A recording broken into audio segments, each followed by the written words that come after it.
Now guys, in this video I'll give you my 5 top tips that helped me build my quads. Alright, my quads are by far my strongest body part, and even some people when they train legs with me, they're like, it's the craziest legs I've seen for someone that is natural. I'm not trying to boast, I'm just telling you that it is my strong point. Yes, there is a genetic part of it, but there are also a few things that I did that helped me and things that I haven't spoke about in my previous video, so check this out till the end. Number 1, high reps. So at a certain point, I started training with a pro bodybuilder. I went to Toronto. Anyways, long story short, he told me, you want big legs, you gotta do high reps, sets of 20. In my mind, it's like, what? Sets of 20 for legs? They're gonna get skinny. How come can I build muscles with sets of 20? I started doing that, and guess what? My legs started blowing up. Yes, you still go to failure. You still push a fairly heavy weight. I'm not saying sets of 20 with 5 pounds. No, you still gotta load that bar, load the machines, get your sets 15 to 20 high reps, and they did react better. All right, I stopped going for the heavy sets of squats of 405 for 3 to 5 reps, but rather I started focusing on longer sets of 20 and kind of shorter rest periods. So kind of high volume, high reps, lower rest period. Yes, of course the weight dropped that I was using, but my legs started growing. So high reps for legs, it worked well for me at least. All right. Number 2, choose the squat variation that you like. Some people feel better. Not only like, but feel better in your quads. If you're doing a barbell back squat, you don't feel it much, but you feel better, let's say a Smith machine squat on your quads, do that. If you feel better a hack squat or a goblet squat, do that. Choose a squat variation. Squat variation has to be present in your training. Ideally, you always want one unilateral, but also one where you're pushing with both legs at the same time, like a squat, a goblet squat, a hack squat. Choose the one that you feel. Don't do one because you saw, I don't know, Nick Walker doing it, but choose the one that you feel good and stick with that, and make sure that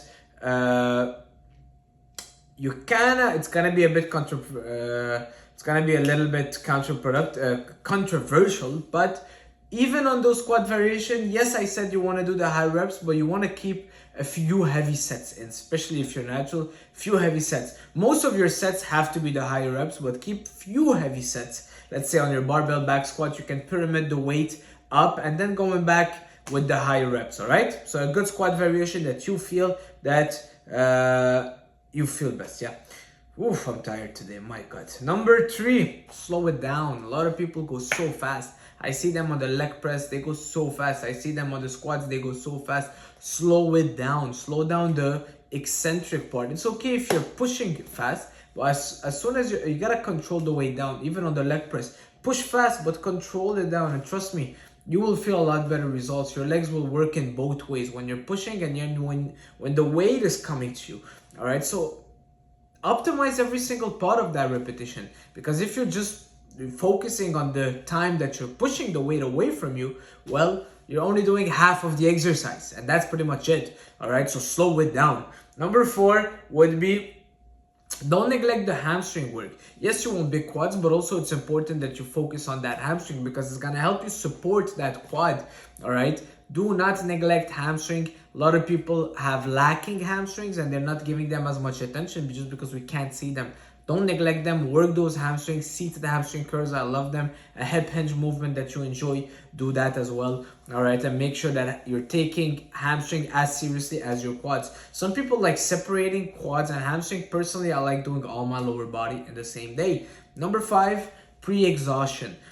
When you get to a stage where you become strong enough that you can easily squat, let's say 3 plate, there's no more point of adding more weight. Then the risk of injury becomes higher, and the risk-reward ratio doesn't make any more sense. So now we gotta find ways to keep getting that quad to failure, keep it hard enough, keep it challenging enough, but without necessarily cranking up the weight so heavy that every single set is a risk of you breaking your knees. All right, so what we do in that case, pre-exhaustion. Pre-exhaustion will mean pre-fatiguing the muscle before reaching the compound lift. So it means maybe starting with leg extension before doing your squats. All right, doing some hamstring seated curl before doing your hip hinge movement. It can apply to chest, doing flies machine before doing your bench press. And that way you'll feel better your bench press, your chest on the bench press, for example, lower risk of injury.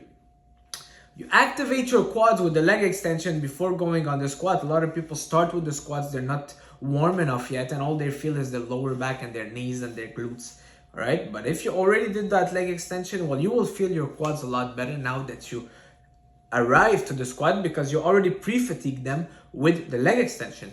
All right, lower risk of injury, a better mind muscle connection, and so on and so forth. So very important. Pre-exhaustion, guys, something that I'm using very much lately, especially because I don't want to use heavy weights when you're in prep, dieting down, you're doing a lot of cardio. You want to get that muscle to failure, you want to use the smartest way. And progressive overload doesn't necessarily mean adding more weight to the bar, but it can also mean slowing down the movement. It can mean controlling the reps better. It can mean more reps. It could mean shorter rest periods. So all those things can be a progressive overload. So that's it for this video. Hopefully you liked it and you'll get big quads from it. Questions, leave them down below. Thank you guys. See you soon. Ciao.